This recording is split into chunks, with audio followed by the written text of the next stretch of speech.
Սովորական ջրով եմ թրջում, այսպես, մի քիչ ջուրը քաշի մեջը,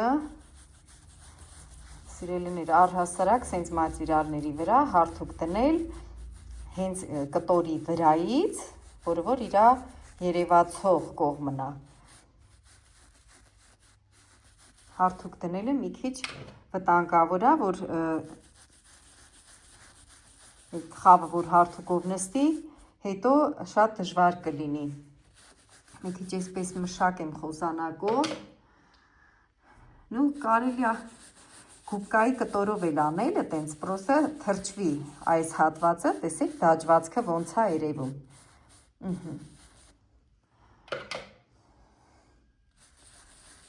ես վերցրել եմ ատամի խոզանակ, այսինց ունեմ այս տարբերակը, ես չեմ օգտագործում իրան, որպես ատամի խոզանակ, թեյմույց պատվիրած խոզանակա, կարելի ասած չեմ էլ օգտագործել բացարձակ, մի անգամ փորձեցի դուրս չեկավ, այդպես դրել եմ ընդեղ,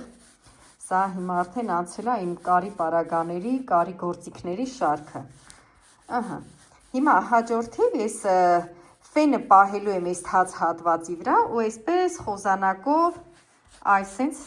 հետ եմ սանրելու, կարծում եմ արդեն պատկերացրիք,